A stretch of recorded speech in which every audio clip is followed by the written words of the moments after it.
Hi, this is Phil, and I'm here to make sure you know all about the Capes and Lunatics Patreon. Don't miss out on all new episodes of Wade's World, Boob Windows and Long Boxes, our Hard R movie reviews, and so much more, all completely uncensored. Access starts for as little as $1 a month, full videos when you pledge $3 a month. Check us out at the link in all of our show notes, or just go straight to patreon.com/capesandlunatics. Hope to see you there.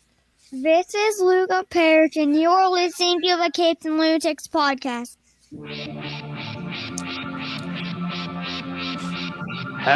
Hello, and welcome back to another episode of the Capes and Lunatics. Watch me get everyone to take a drink. It's the penultimate episode before our Venom review next week. Anyway. Future Lola. As if you need an excuse. Anyway, I am Phil. Joining me as always, that bashful man from New Jersey, Charlie, Professor Essa. Worship me. And that sweet and innocent girl from Florida, it is. I guess he means me. It's Lilith. What's up? Well, yeah, it's opposite. Like, yeah. You know? Oh, okay, cool. I didn't know it Bad was bye. opposite today. You just try to say the modest Charlie Usher. It's Bizarro Day here on Tiny Toons. Me am happy. Nice. But yes, next week will be on the Venom 2 Let There Be Carnage reviews. So this week we decided to Let there be yes. flop. Talk some Carnage comics because, you know, some of the viewing audience may not know who Carnage is. So kids, when an alien symbiote gestates a offspring in an alien environment such as Earth, And they love each other very much. no, they reproduce asexually, man. When You an can still love alien yourself. symbiote loves itself very much, and it decides to bud and spawn Ejects a symbiote. into a serial killer. Yeah. Name Cletus. Yeah. Says The it same- all. Eddie Brock and his symbiote were separated, so it, you know, Justin, check the Wi-Fi. of course, his Check the symbiote Wi-Fi. had Check the Wi-Fi to now. give birth at the exact moment they're breaking him out of jail, where he shared a cell with a serial killer who was serving, what was it, 12 consecutive life sentences. It's weird that they would put Eddie Brock in with a serial killer. It just seems like, Is it weird they put that's anyone in with a maybe- serial killer? well, yeah, it would seem like. I mean, I get, it's overcrowded. First of all, I don't even think they have serial killers in Rikers. I got to think that, well, I guess maybe. I guess I don't know where they put serial killers generally, but it does seem like that was it was odd pairing for. Well, again, it's the Marvel Universe. We don't have OSHA or anything like that, so why would we have a complicated That's true. prison system? I mean, in a And you know why? superhero world. Yeah. Yeah. Because, if you get a 1 in 100,000 chance of getting superpowers from toxic chemicals, nobody's going to want guardrails.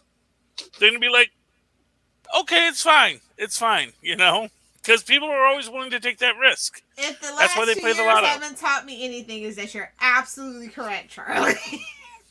Yeah, no, Absolutely people are like, correct. They think that's their lottery ticket, man. yeah, man, exactly. Let me tongue kiss this gamma bomb. I'm just going to give you a little bit of off topic here. Think about this for a minute. You know why mutants are hated? Why? Because they democratize superpowers. If suddenly you don't have to be a millionaire scientist or industrialist or archaeologist finding ancient things to become a superhero, Yeah, Born that that gets way. way too scary to the powers that be. they're on the right track, baby. They were born this way. I'm telling you, man. That is the Oh. next Lady big Gaga. exploration of mutants. Is That's- why Yeah. people are told to hate mutants. That's Hey, why send they're that in the sash, would you? She would love to deconstruct that. that's why they're the downtrodden. They occupy superpowers. Yes. Exactly, man. That's what I'm telling you. I figured that out this week. It's not about all the other oppressed groups. And just being different. It's about, oh, wow, what if just any oppressed group could suddenly gain superpowers? It's why they That don't would really be do black vampires, pre 670s. That's one of those things. Because the stuck-up Ah. vampires were hanging around Europe, man. They weren't traveling the world. They had black people in Europe in the. Yeah, In but fact, actually, but You who's just becoming can't. They would absolutely destroy everything. yeah, but who is becoming Absolutely turn everything upside down. who is becoming vampires? Aristocrats, counts. yeah, That- Romanians, and not to get into a whole very off topic here, but it's like Eastern Europeans. We're always the There goes the name. the mysterious Orient of the Eastern Europeans. So don't go. Don't go painting that white brush so far as you think you are there. From the way Englishmen would have seen an exotic count like Man, Vlad. English people hate other English people born on the wrong side of the road. So, anywho, let's get back on topic. What story did you end up picking? I think we're gonna go in chronological order. If I remember right. Yes, I will be first because mine happened. I believe my cover dates are January and February 1998 from Amazing Spider-Man 430 and 431. It all goes back to the spider. Yes, Spider-Man's all happy. The heroes have finally returned from Heroes Reborn. Yeah. Everyone was happy the heroes returned from Heroes Reborn. The Thunderbolts are still. Wait a minute, that feels vaguely familiar. What? Spider-Man? No. Yeah, no, he stayed behind because that was the whole thing. The public was like, oh no, the Avengers and Fantastic Four are dead. Who's going to save us from villains now? Spider-Man, the X-Men, Daredevil.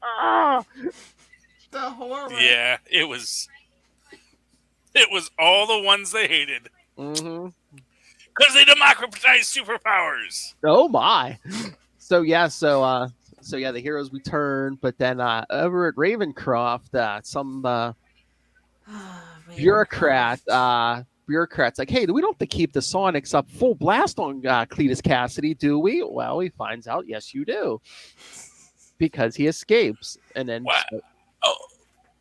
Oh yeah, no, OSHA. I remember. We just had that conversation.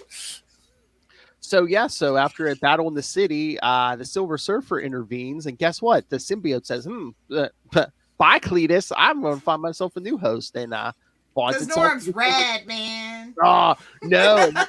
It's actually worse. There's like a hive mentality where, like, even though it wasn't there, that there was a planet back in the day that the Surfer led Galactus to that was full of symbiotes, and Galactus chowed down. Oh no. Yeah. And yeah. So indigestion, But diarrhea. I just want to say that's kind of weird. A run for the symbiote, because isn't the well, I mean, and they actually, I'll address that later too. But it's just like the whole idea was like, oh, Cletus is like its host, it's its family, that's where he was born. Just ditching him for Silver Surfer, it seems a little. It kind of seemed too that the symbiote was like, oh, now I can wreak havoc all over the galaxy. Mm-hmm. Yeah, there you go. Cletus might be nice, but he ain't breaking the atmosphere. Bye, Felicia. Bye, Felicia. So eventually, the Surfer takes it into space, and it's like in its head, and it's like, you know what? You want to stay with me? Fine. Guess what? I'm not going to let you pull any of your crap anymore, and you're going to be locked in here with me for the rest of your existence. And that's when it's like, I'm not locked in here with you. You're locked in here with me. Exactly. So then they go back to Earth, and the Surfer's like, oh, we got to put it back with Cletus Cassidy, and then Spider-Man's like, no, let him die, because I guess he's dying without the symbiote. And Surfer's like, okay, you know what? I can't honestly say I can hold this thing in check forever. So who would you rather have, this mortal man, or would you rather have me locked in here with this symbiote? And Spider-Man's like, God damn it. Yeah. So they give the symbiote back to Cassidy, but the Surfer uses his power and supposedly locks him in like some weird shell thing where supposedly, he's alive, but he'll never escape again. Sure, Jam. So, oh yeah, and Mary Jane passes out when she hears he's fighting a Carnage-fueled Silver Surfer. She faints? Mm-hmm. Really, Mary Jane? She's an actress. What do you expect? Well, no, I would expect her to be a little more. I mean, for goodness sake, she's been through this. You know? Well, it's one thing that, to be punching Otto in the face, but, the Silver Surfer fueled by his carnage, Well, but but that's I know you're in there, Nornrad. That's just a one. Come on, tropes, man. I know you're in there somewhere, and So, yeah, I mean, cool. I mean, I like the fact that the Silver Surfer was able to contain him. Yeah, That's good. At least temporarily, yeah. Because I think that is what's interesting about that idea of the Carnage Surfer is that poor old Carnage wound up being the junior partner in that relationship. In fact, I think there's that was that long shot thing where there's a whole thing, and that was actually one where Carnage Surfer was going crazy. So, but I know you're in there, son. Can the Surfer withstand the sun? Can he fly close enough to the sun to burn that thing to death or something? Probably. The Silver Surfer can fly through the sun. Of course, I guess the whole point of the symbiote is you gain the powers of your host. So it'd be like, if Asbestos Man bonded with a symbiote, then they would now have that protection from the flames, So that original symbiote really knows how to lift barbells. Okay. Learn that skill, yes.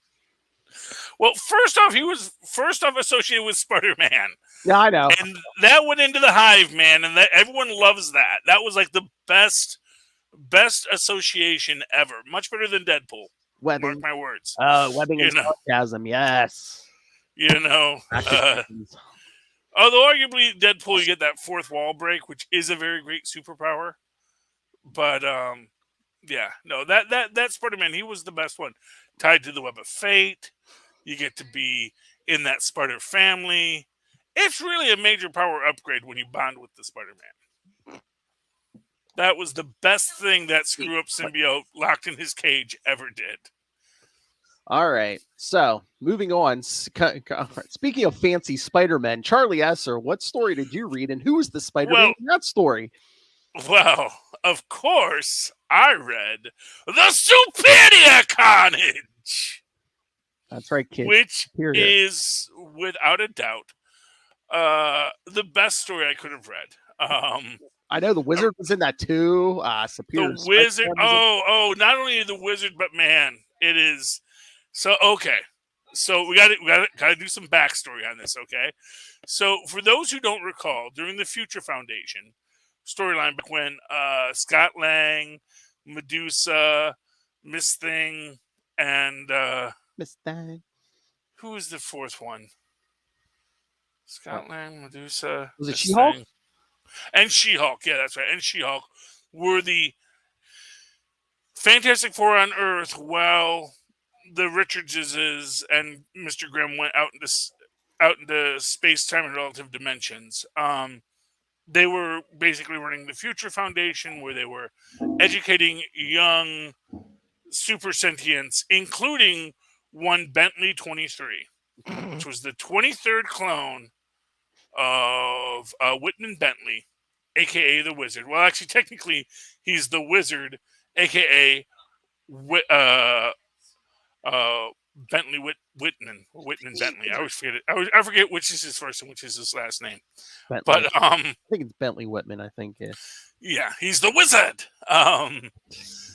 And of course, and it was very sweet because it's actually, the whole reason why Reed adopts him into the Future Foundation is because when he's talking about when they defeated the Wizard and he had a dozen Wizard clones, he's like, well, what happened to the kid? And he's like, oh, well, I guess we'll adopt him because it's a super orphan, so we might as well adopt him into our super family.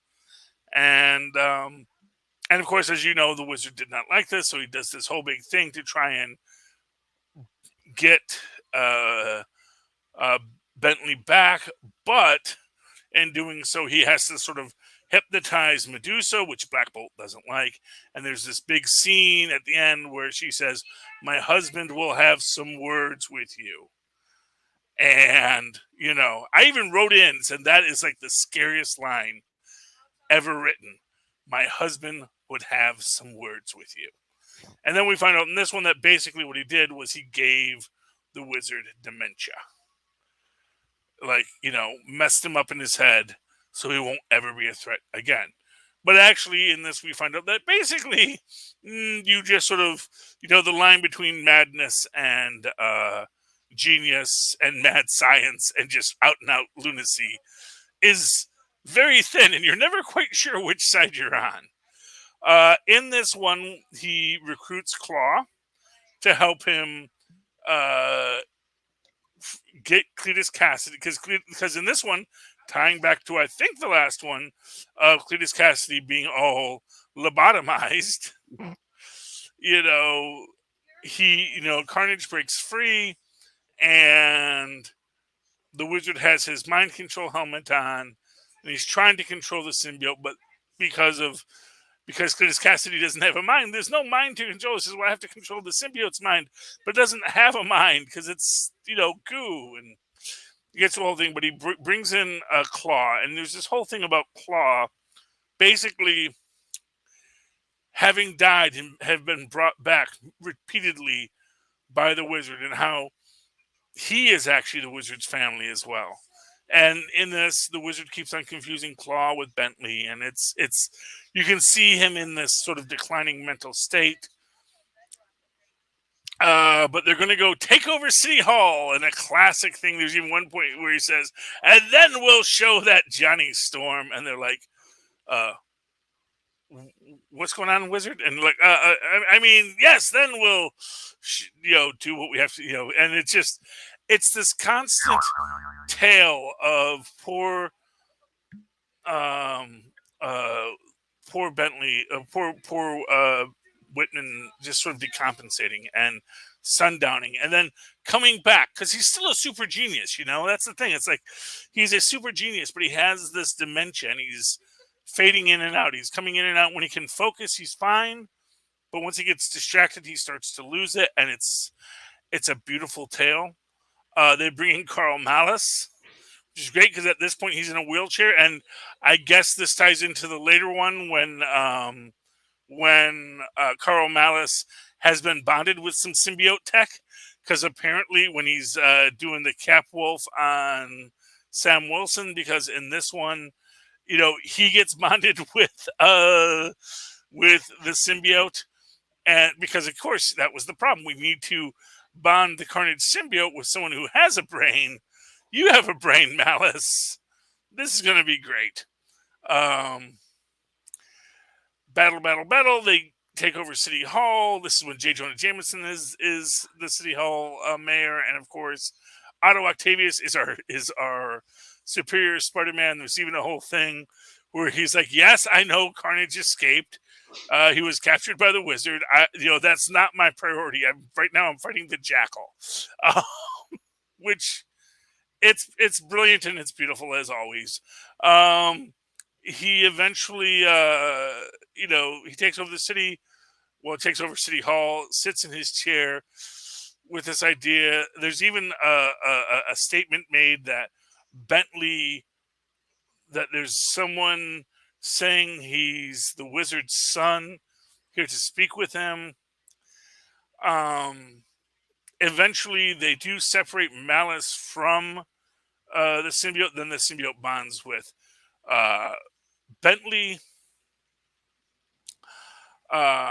With the wizard, bonds with the wizard. The wizard is now the true superior Carnage. But then, and this is what I guess Doc Ock figured out, it was never about. It was about bonding with someone that they could control, and who is better for the Carnage to control than the lobotomized Cletus Cassidy. So they bring Cletus Cassidy out. He bonds with him.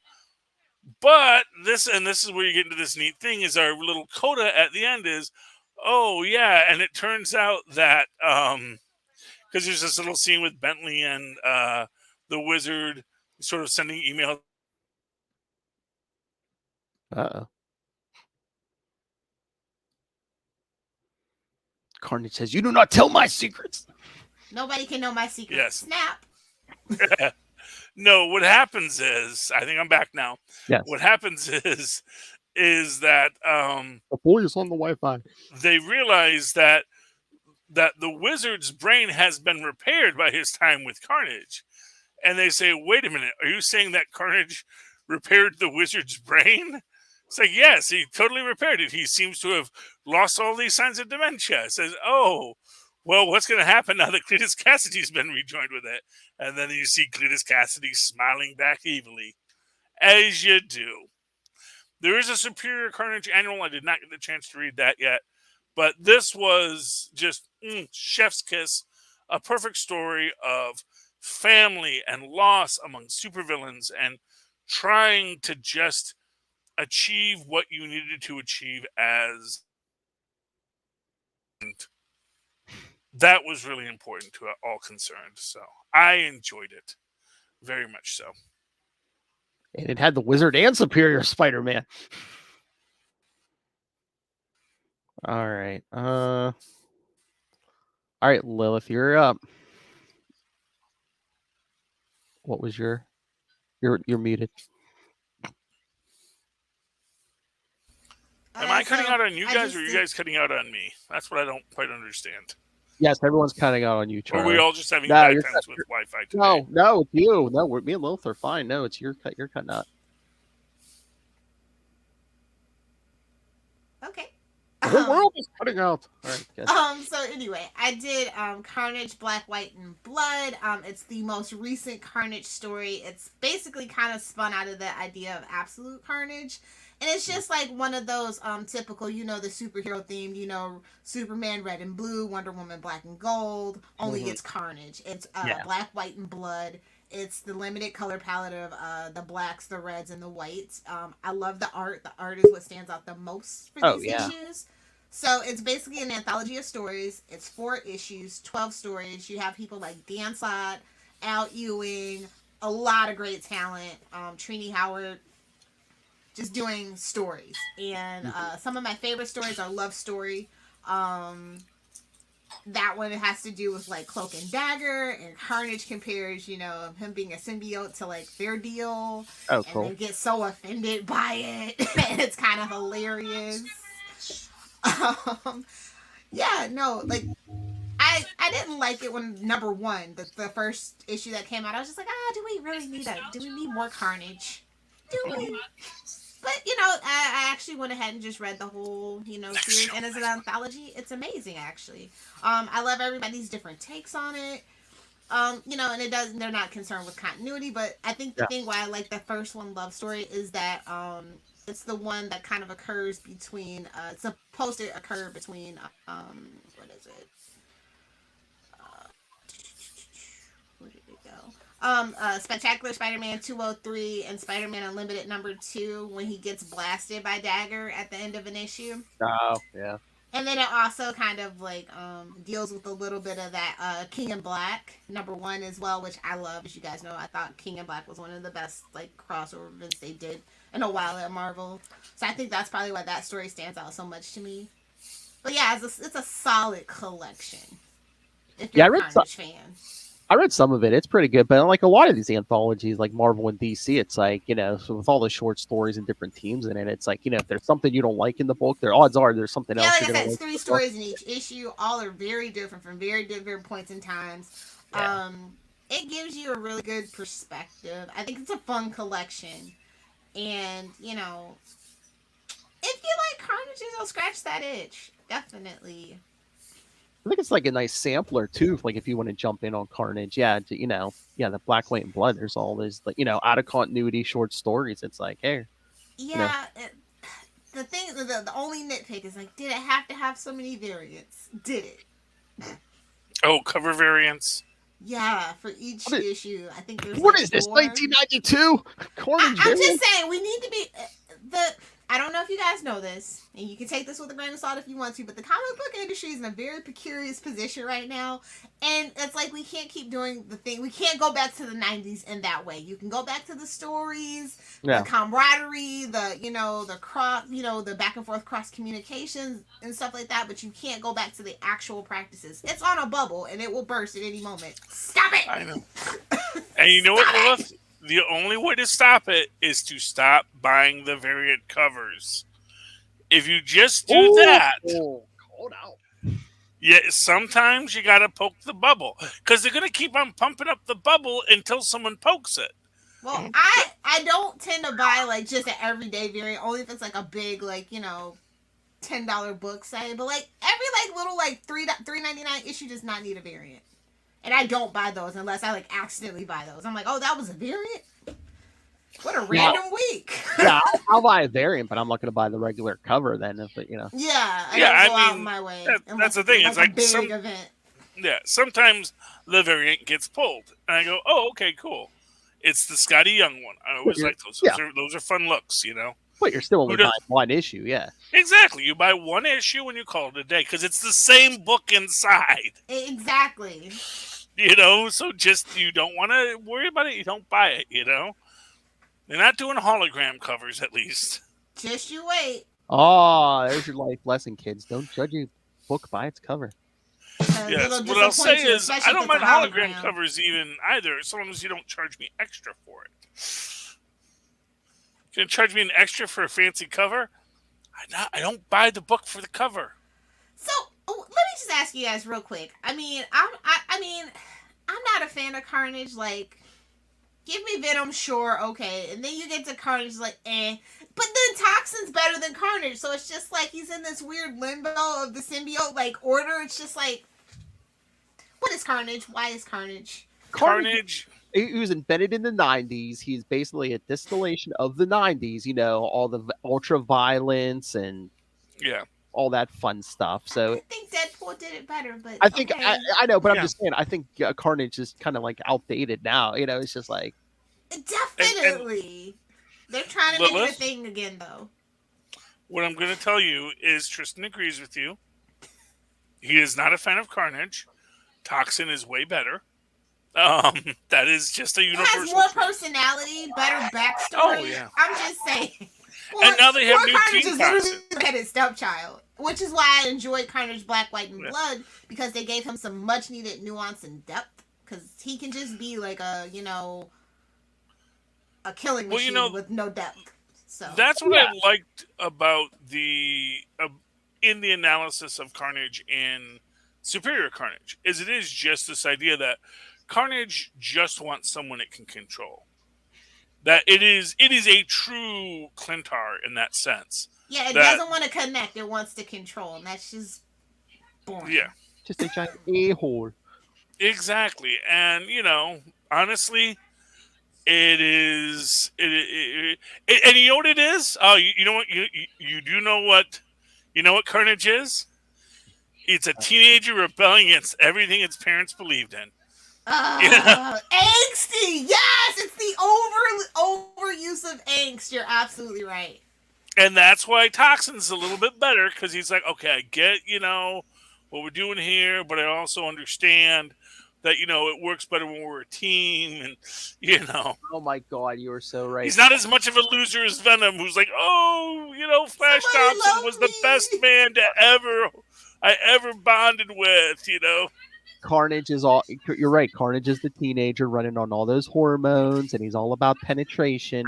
Yes. Flash Thompson is the best thing. But then again, before that, okay, tell Tristan to call me when he's 25. Because I said that. Remember, I always say that. I literally always say that. Yeah. Tristan's like, "Wow, you'll be too old by then." No. I think you and Tristan will get along great if you guys hang out together. Have you ever met Tristan, Lilith? Yeah, of course. 2019. Okay, yeah, I remember we did. I can't always remember when Lilith showed up. Yeah, so that's right. So okay, yeah, that's right. That's what we all were there for Batman Day. Were you there? I was there, but I have very. I have bad memories. Were you there? I can't remember who, but I remember her there now because I remember her in her Batman shirt because we were all in Batman shirts. But yes, no, Tristan. But Tristan agrees with you. I know she's Toxin is better. He is really excited about the new Carnage film because Toxin's supposedly in it. Of course, that's the next spinoff, duh. That's what he wants is to have that. The symbiotes, we're going home, baby. Yeah, I mean, it is what it is. Carnage is kind of a two-dimensional character, and he's kind of supposed to be. He is kind of the trope of the hero with all the powers, or the villain with all the hero's powers kind of idea, and except it's off of Venom. It's like a villain of a villain. Again, it was like 1992, and it's like, oh, you thought Venom was bad? Oh, we can do much worse. When you tried to make Venom an anti-hero to /hero, this is what happens. You have to one-up them. I think they're already like, we're going to start spinning Venom off in the miniseries. I know. So, yeah. Something for everybody. Oh, my God. All right, here's your comparison. You know who Carnage is, the Venom? What Punchline is the Harley Quinn? Punchline is not two-dimensional. I hate to break it to you. There's a lot of subtle nuance. Like I said, that character was specifically crafted for a certain demographic. It's not a perfect... Just why don't you get off your phone for right now? It's not a perfect analogy, but it's just, I get where you're going. She's a product of her idea. Time. She's a product of her time, just like Carnage was. Yeah. Right idea, wrong direction. Ew. Quick, let's talk a DC book. Let's get to the comic corner. Oh, yeah. So, yeah, guys, be sure to, if you like anything we discussed, go ahead and, I'm sure Phil will have it in the show notes, as he always does, for some further reading and enrichment. And smash that subscribe on YouTube. Okay. Of course. Hey, we're going to talk some of this week's comics, Charlie Esser. Comical books. I read many comical books this week. My pals, including indies. What? Hey, kids, I got 2 indies this week, too. Oh, wow. Oh, well, Radiant was to be expected. The second one, What? I read the first one. I know. What was the second one? Yeah. Spawn number 2. Oh, Spawn's I guess Spawn's an indie. It's like when you try to see Archie's are indies, I consider any book that's under its creator's control an indie book. Oh yeah, well, fair enough. It's nobody's suing him for them rights. That's all I'm saying. Yeah, that is fair. He owns, of course, it's like he's goth Santa Claus, McFarlane. Nice. He's up in his workshop making toys, writing stories, and ho ho ho, eh? And he is not writing the Spawn movie though.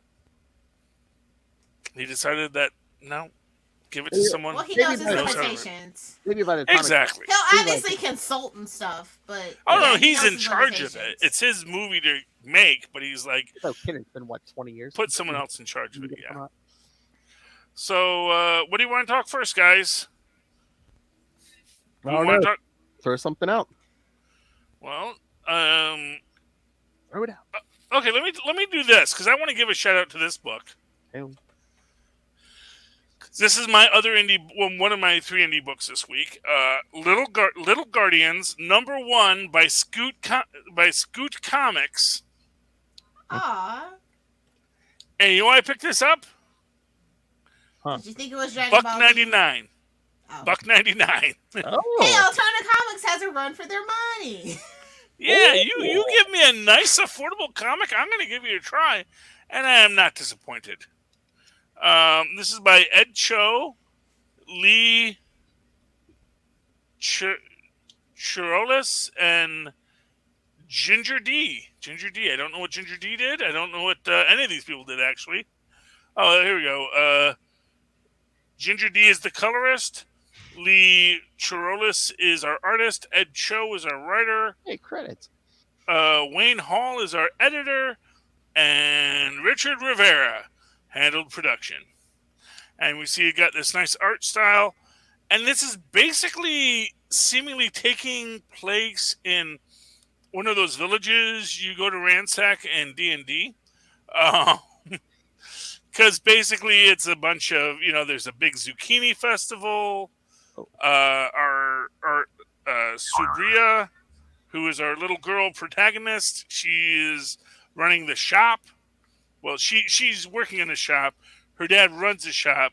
Her older brother is like, smoking some sort of thing you smoke in this world behind the dumpsters with his friends as she's doing all the work. We find out that Thrum, who is the guy he recently has a bad foot issue. We're gonna find out it's because he got bitten by a mysterious animal recently, and he's growing his zucchinis because he cannot let that other guy win the Great Zucchini Prize every year. But when he cuts this grand zucchini, he suddenly goes mad and starts throwing zucchinis at his wife. We meet. Give your wife something. We meet the little guardian, who is, because every village has a guardian, and they have one orb to capture evil spirits and one orb that has their protector spirit. Oh no, actually, well, they have an orb that is what they work with. One is for the guardian, and then one is for their child. Although I think they may say it is son, because they do get a little bit about, man, damn the patriarchy in this. Because when they leave poor Sabria in charge to run the store, when everybody goes to the festival, there's this whole thing about, well, no, you won't. It says, you've got a real talent for this. Sabria says, wow, you think I could really take over the store one day? Saying, well, no, your brother will take over the store, but you'll do something, I'm sure. Here we got Thrum with his wife at the doctor's office. And, of course, the doctor, the nurse is doing all the work, but the doctor's a little oblivious. And as you will imagine, here's where we get the kid working with the orb, learning about your spirit totem, yada, yada. And then we get the various monsters that get unleashed. There's a little goblin that is the little guardian spirit animal. I get the feeling it's like pushed away. It says, no, that can't possibly be your spirit animal. I think the goblin is a spirit animal. That's something that's going to be revealed in later stories. It's a real big setup. We get a little panther here that is helping out Sabria. And, then everyone goes to the festival. And then this goth emo kid comes in for salve for his wounds as she's trying to upsell him. And then, it's cool, but that's the end of the episode. We get a little bit of lore in the back. This apparently I'm trying to understand the business model here, because then it says, hey, be sure to get the graphic novel of all of this. So I don't know if there's going to be a second one, and then I can just buy these, or if I have to just, here's $1.99 for the start of the graphic novel. Now go buy the graphic novel.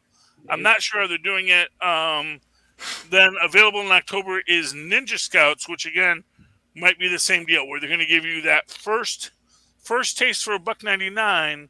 You like it, go buy the graphic novel. First one's free. $1.99. Practically free comparatively. Yeah. But I really like this book. It was neat. It was fun. It's got a childlike sense of whimsy, which I do enjoy. Like you. As well as being within its own realm. So I really like that. All right, Miss Hellfire, you're up. Okay, I guess I'll talk about the best book that came out this week in any and it's not one of the big two. It's Teenage Mutant Ninja Turtles: The Last Ronin #4. Oh. Yeah. So I will say that you might want to wait for the trade, because this is the penultimate issue. Take a drink.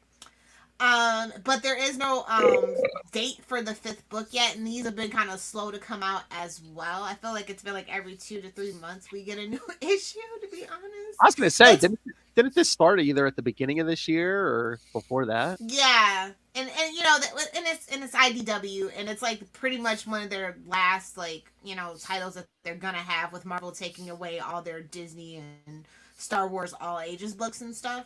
Yeah. So that's probably like a whole thing that they're going through. Oh, is that what that post was about? Yeah. Yeah.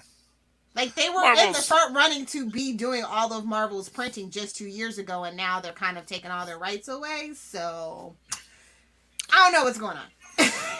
Chapek doesn't want to pay for doesn't want to own two comic book companies. It's just more bad planning by Chapek. So Yeah, probably. But this is an epic story.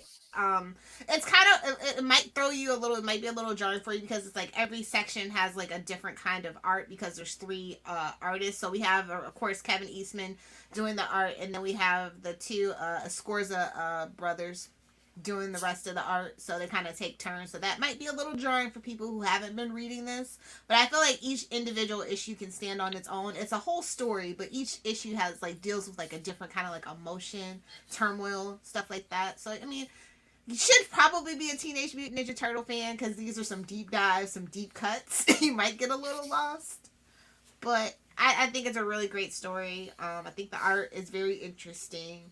And it's Mikey, so if Mikey's your fave, that's who we're dealing with most of the time. So he's the party dude.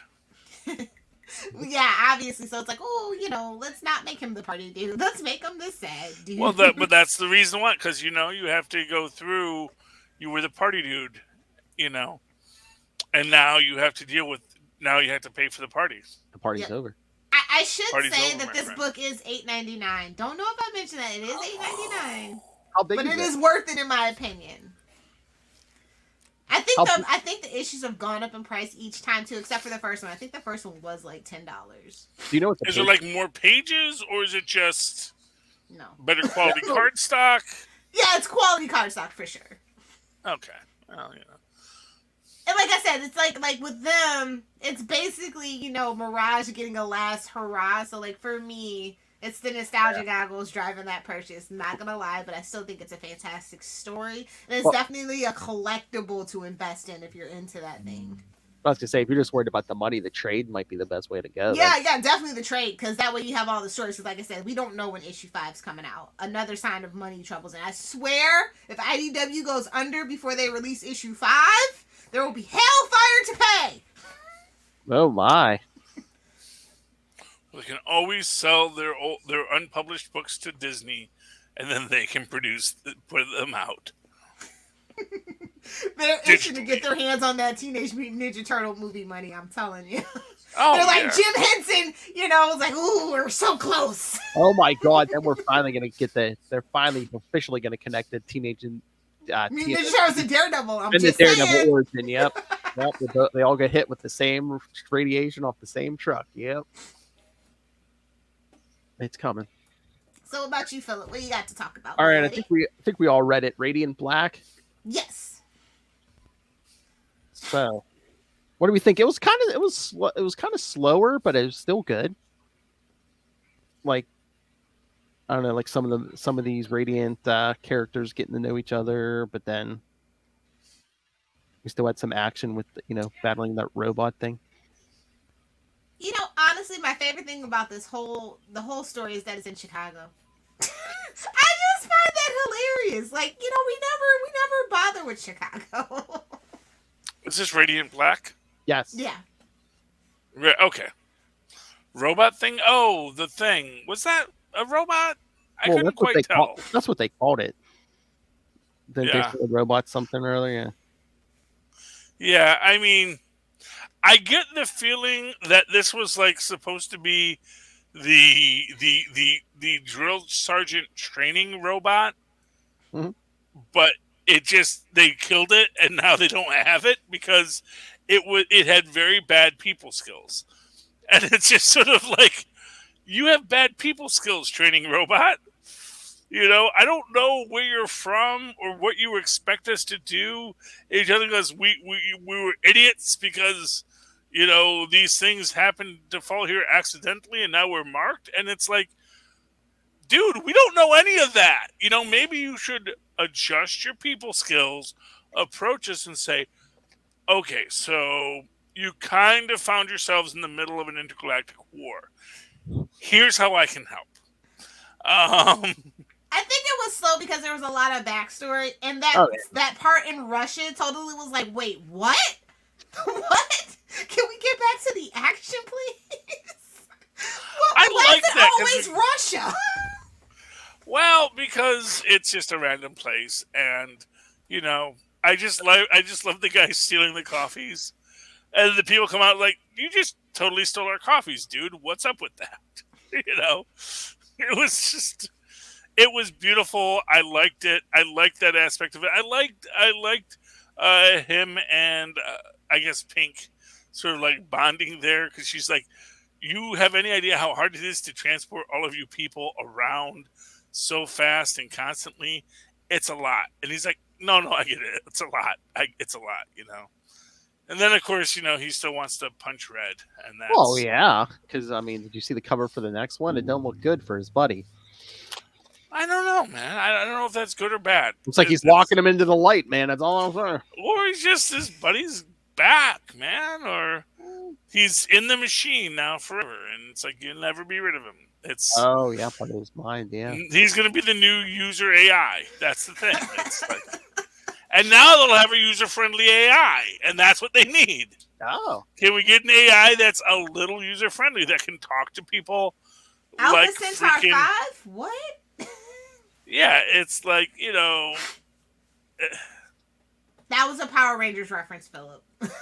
Yeah. But, it's... it wasn't a Rick and Morty. Not to make everything about Bob Chapek, but it's like, sometimes...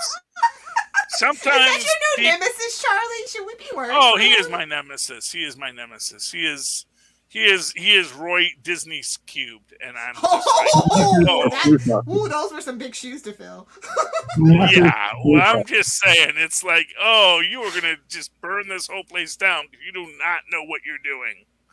You were a great yes man, which is how you got the job, but now you have to be a leader, and you are not cut out for it. You were like, just cut everything and just replace that guy with this guy. It's like, it's worse than basic. He's Frank Castle incompetent, is what Charlie is trying to say. Oh, yeah. Well, I wasn't going to go that far, but yeah.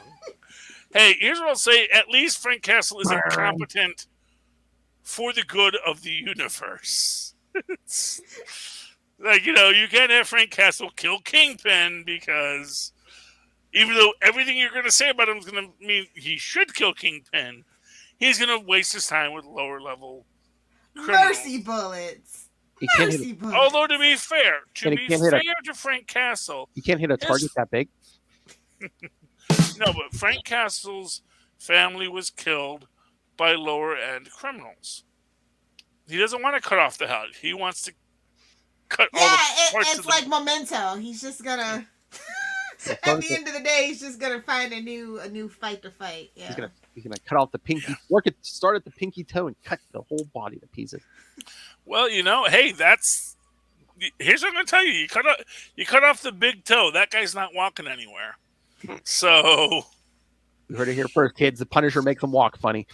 You can actually walk without your pinky toes. No, your pinky toe. We'll eventually evolve away from our pinky toe, so that's no big deal. Yeah, you go for the big toe. Well, they say that. I don't know how you will evolve away from a pinky toe. I just because the thing is that first kid born without a pinky toe, that kid's gonna have a bad day.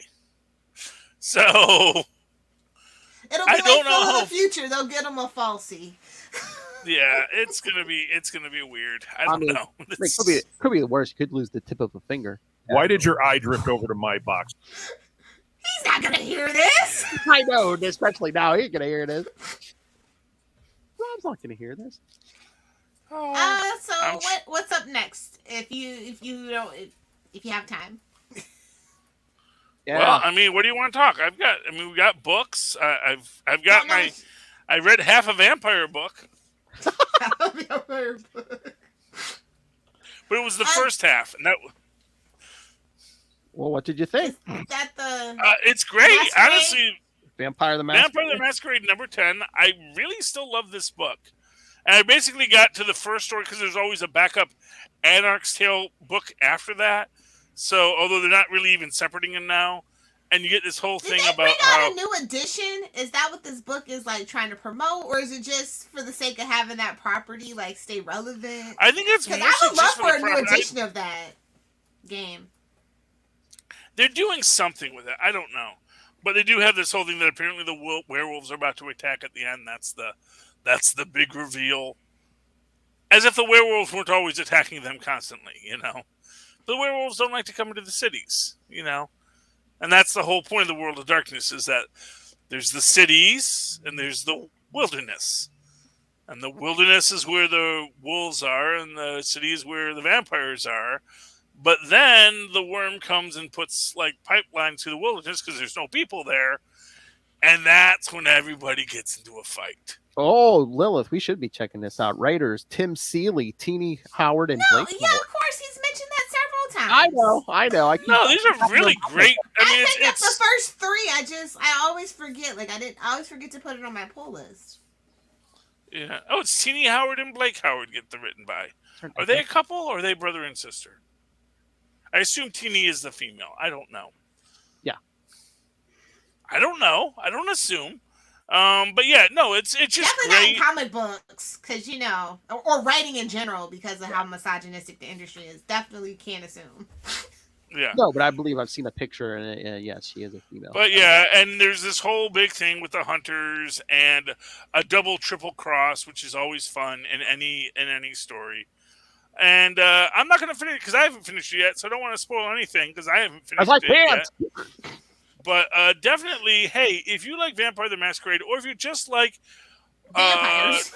twisted stories about internecine politics with blood, this might be a good story for you. Wait a minute, are we back to Carnage? No, I'm kidding. Hey-oh. They have way more Hey, I gotta tell you, nuance. hey, red cover. There you go. If I told you this was a Carnage book, you wouldn't know any different. All right, Lilith, did you want to throw out any other ones? I'll throw out, let's see. Do I have a Marvel book to throw out? Oh, my. Because I know you guys are probably going to talk Fantastic Four and Death of Doctor Strange. And I guess, did you read Moon Knight #3? I mean, I did. Listen to this. Yes, I did. Yes. Wow. I got the variant cover, so Oh, really? it was nice. Yeah, the very nice variant cover. So just throw that out there. I'm liking this more than I want to admit. More than you want Ray to hear. Exactly. It's a good book. It's probably getting on my pull list. Doing his thing. Whoa, that's pretty damn big. Oh, you know what I liked about this is his confrontation with Hunter Moon. Mm-hmm. And his basics, because it was interesting where they do this thing where Hunter's Moon is like, don't you have all the knowledge of all the Moon Knights who have come before you? Aren't you tied into this thing? It's like, no. He just wrecked my mind. No, yeah, he just mind. kicked me in the head and brought me back to life. That's all I got. Exactly. And then he makes this point. All you have is the borrowed skills of better fighters. Yeah. Yeah, which is your classic. Khonshu. I know Connor must be like either happy it's your or classic. mad. It is without a doubt your classic. I came up from the mean streets, and so I can beat anybody. I'm your foil. Take it. See. Yeah. Nice for a lot of years. Although what's funny is that it's actually kind of like two different ways you can look at it, because on one level, the Hunter's Moon is like he didn't study for it. He didn't earn it. And that's really what it is. He didn't earn it. He just has this knowledge as a database that he can pull on to be the perfect warrior. You need the muscle memory. Well, you need to have been punched to know how to avoid the punch. It's like they say, why Wolverine, was actually not a good fighter because he just would take all the damage and then just keep on punching you. Which the fights are brutal, which is like my favorite thing. So I'm just like, somebody's been watching John Wick, and I'm okay with that. Oh my! No, those fight scenes very much remind me of some John Wick action scenes. Mm-hmm. So. And it looks like next issue we're getting Tigra. Oh, boy. Tigra. Oh, I love Tigra. Yeah. Oh, because they were She friends in the wishes. West Coast Avengers, so that makes sense. Yeah, friends. Yeah. Yeah. It's more of a bronze tiger level there. One other thing I want to call out in this, which I thought was a really good point about this, and that actually gives you this idea that Mark Spector is not as crazy as everyone thinks, is why he spared the vampires. And why... Because he said, no, you're travelers in the night too. Yeah. And I'm not going to judge you just because you're vampires. I'm not going to attack you. He has no room to judge anybody, first of all. Well, yeah. And he knows that, Yeah, and again... He's like, this was done to you, yeah.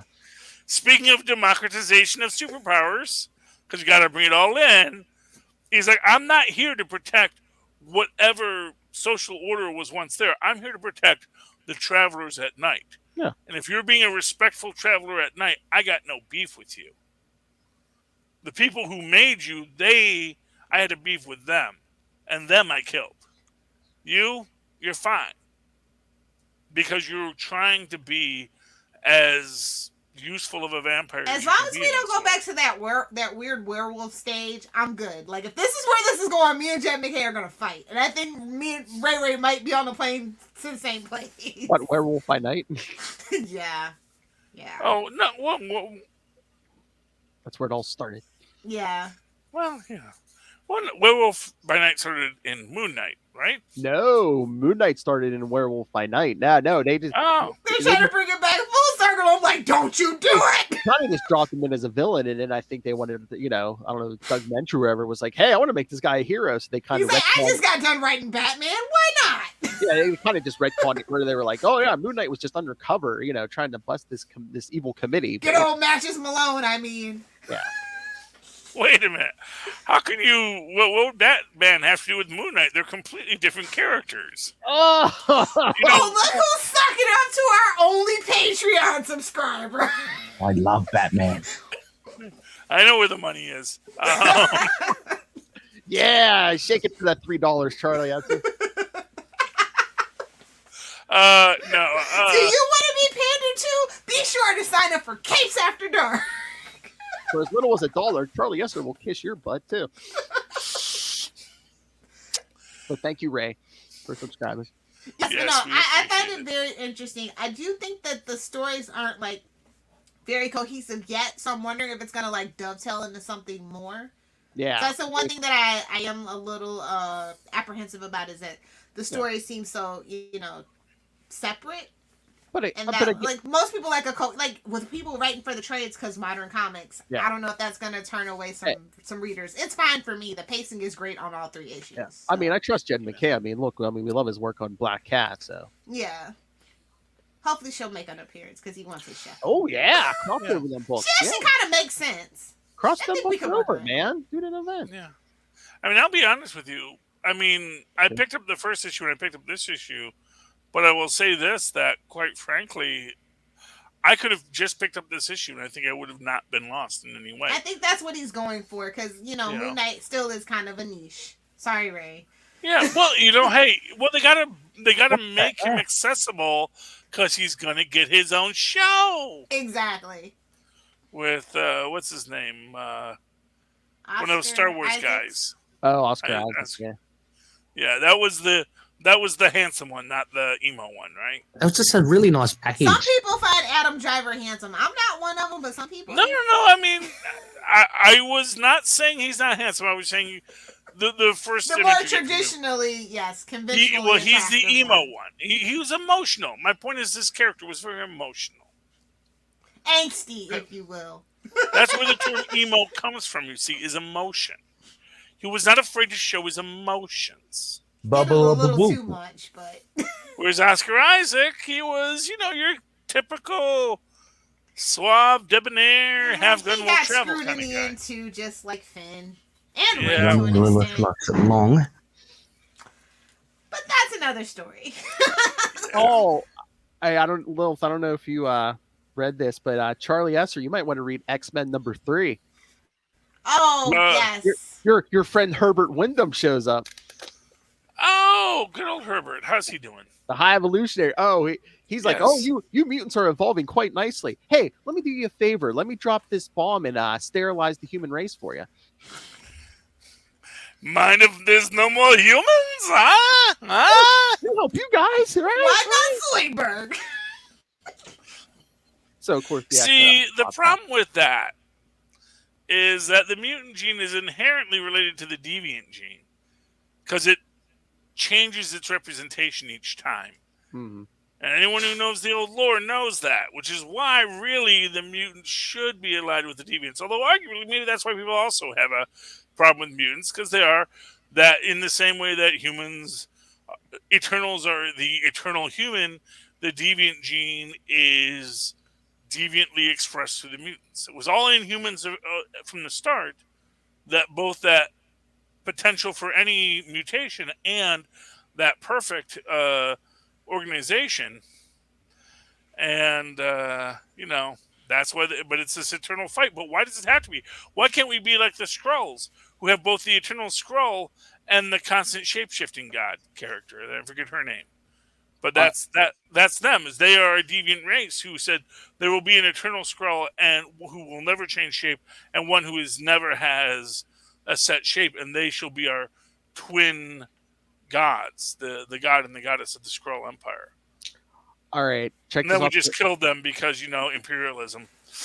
Check this off the bingo card, kids. The High Evolutionary's problem. You get all cocky once you get that fancy armor. Just ask that college dropout Doom. Future Lilith is gonna be so drunk, man. Like she wasn't gonna be anyway. Can I just throw out a book that I think everybody should probably maybe pick up if they have some extra cash? It's Aquaman, The Becoming #1. It's a new legacy character. It's Aqualad, a different Aqualad. This character's name is Jackson Hyde. It starts off with a lot of intrigue and politics, and this is his journey to become Aquaman. He was training as Aqualad. What? Isn't Jackson Hyde when you say he's like a new Aqualad, isn't he the Aqualad that was Aqualad? Is this the gay Aqualad that's Yeah, that's okay. He's been Aqualad for a while now. I mean, not really. I knew he was Aqualad. Yeah, Lilith, even Charlie knew he was Aqualad. I mean, the only place he's not Aqualad is in the Teen Titans Go, where they're still using the other Aqualad.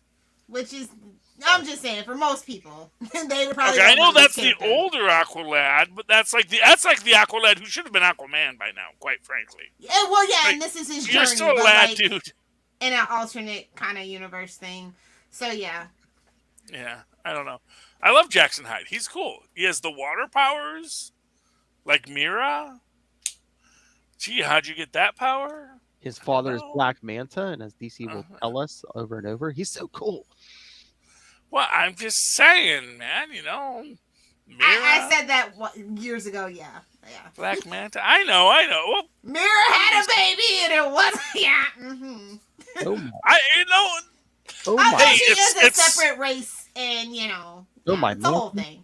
It's like my whole, Laufey and Frigga thing, Well, it's like my thing. Deathstroke is Damien's dad. Not. Well, we get sick of Damien being in the Bat family. They're gonna be like, well, actually, Slade was right. And Uncle Ben is Mephisto. We know. Yes, there. Yes, there he is. There he is. I don't like that they have to fragrantly put the pride thing on there, but I mean, I guess it's a selling point. It's kind of rude, but yeah, it's communism. Late stage capitalism. Yeah. Wow. But they're putting him in the orange jersey, so that's nice.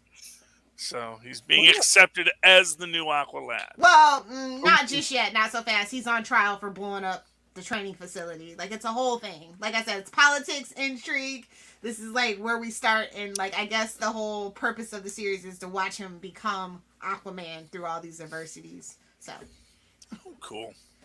All right. Yeah. All right. What happens to Arthur Curry? Is he? Well, he's retired. That's not. He's neither here nor there. He's a non-factor. Is he going into the parallax ring now? And No, he's gonna be in a mini series of his own with Oliver Queen soon here. Yeah, like this, like I said, it's set in a future kind of thing, and we this don't is really care that about, future state. Yeah. Fear They're state. leaning into the sci-fi angle. We'll just make everything in the future, then we can do whatever we want. No, we're making everything. basically. We're making everything. It's 2099, except the making entire line. We're making everything state, future state. With fear states going through all the Batman books right now. Jeez. There you go. Infinite Crisis, indeed. Because maybe it'll sell. Oh, Is there one more book you want to talk about, Philip? I'll shout it out just real quick because it's Al Ewing. The final issue of Guardians of the Galaxy, number 18. Oh, I did not get to it read only that made yet. to 18. Interesting. Yeah, so that's the last one. I'd say It's for a year at and a least half. yeah, I'd say at least for the rest of the year because I don't think there's no Guardians of the Galaxy solicited for the rest of the year. So And there's no Guardians of the Galaxy movie coming up just yet either. So why publish it? So don't expect any more. Yeah, well, you don't want to contradict anyway. Yeah, I don't expect any more till at least 2022, kids. So, but no, I mean it's good. I mean, I don't know if they plan to end it here because it just seemed like they wrapped things up pretty quick. But yeah, again, Don't tell me he's on Substack too. No, because I think what's he going to? Is Al doing? I think isn't Al going to Venom? Oh, is he? I think I remember he's going to something. Cause I thought him and He's not on Hulk anymore. I thought him and what's his face were switching. The last writer of Venom. Yeah, Al Ewing's going to Venom. Okay, fun. I'll definitely be picking up more Venom then. Yes, with Toys to He made me hear about the Hulk again, so I guess I'll maybe hear about Venom again. Maybe. Damn you! Damn you to hell! Almost like they had a plan this way. Yeah. All right. Sony was like, "I'll give you some." Whoa!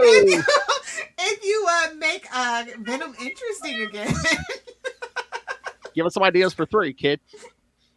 Exactly. Oh no, we're gonna do Dylan Brock in 3. No! Shut your filthy mouth! Shut your filthy mouth! Dylan Brock becomes Toxin. Why do I feel like that's what's gonna happen? I'll expect my shekel in the mail, please, Sony. Okay, on that note, we should probably wrap it up. But where?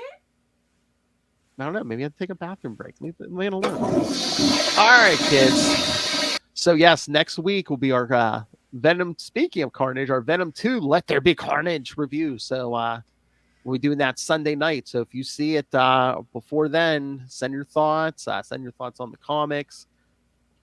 And I think we're going to do a quick review of the Amazing Spider-Man 74 too, where Nick Spencer wraps up his run. So send your thoughts on that too. And don't forget to listen to Ultimate Spider-Cast. I'm sure we'll have a more in-depth review as well. Yes. Yeah. Well, yes. In Ultimate Spider-Cast now, the next day after all these Capes and Lunatics episodes. All right, kids. So yes, send your thoughts on everything. Email us, capesandlunatics@gmail.com, or call the voicemail 614-382-2737. That's 614-38-CAPES. And remember, you can follow Capes and Lunatics all over social media, on Facebook, on Twitter, on the Instagrams. You can find links to all the various social medias for all the shows. If you want to know which shows on which feed now, yes, check out social medias. Go subscribe to this YouTube channel. Smash that subscribe button. And yes, everything's in the show notes for this and the podcast. Yes, Lo. Fine. So yes, find links to the YouTube, find links to the Patreon. Once again, more important than ever. Now that the kids are out on our own, we're not too good to pander. We need beer money, kids. So yeah, now that we're at Alpha, we need bandwidth money. What are you talking about? It's a metaphor, Love Hellfire. We're off at college. We need keg money. All right. So yes. So find links to the Patreon, and please, or if you want to pick up some merch, find links to that. Everything all in one place. That's Linktree, linktr.ee/capes and lunatics. All right, Lilith Hellfire, where can people talk symbiotes with you? We don't have a button for this yet? Okay. If you nerds want to hang out with me on the internet, you can find me on Twitter at Lilith Hellfire, on Instagram at Lilith Hellfire69, and of course on TikTok making amazing comments and only Star Trek related content at Lilith Hellfire69. Duh. I'm 12 when you need me to be 12. You know what I have buttons for. It's so salty. Charlie Esser. Well, if you'd like to write to me in the old-fashioned email way, the way our mothers and fathers once did, do so at superconnectivityblog@gmail.com. The superconnectivityblog, all one word, at gmail.com. And of course, follow me on the Twitters. I live tweet things like Stargirl when I remember, and it's coming in on Channel 11 now over the broadcast at Charlie Essa. That's CHARLIE. ESSER. Look for the two E's in the middle. For quality. Bing! Good old Channel 11 picks coming in the clutch.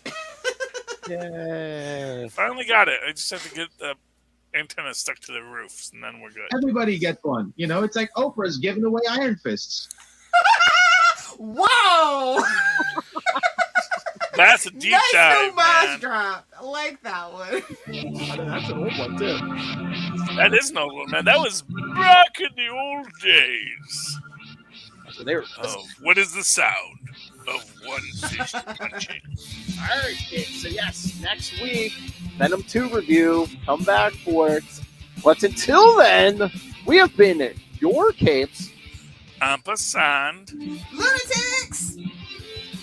See, Will Hellfire, you're too unpredictable. I can't, pre-record your drops. But him, man, he's like a record, man. He does the same thing every time. He gives it a little variation, though. He spices it. I know. The timing and the tempo. I know. Well, yeah.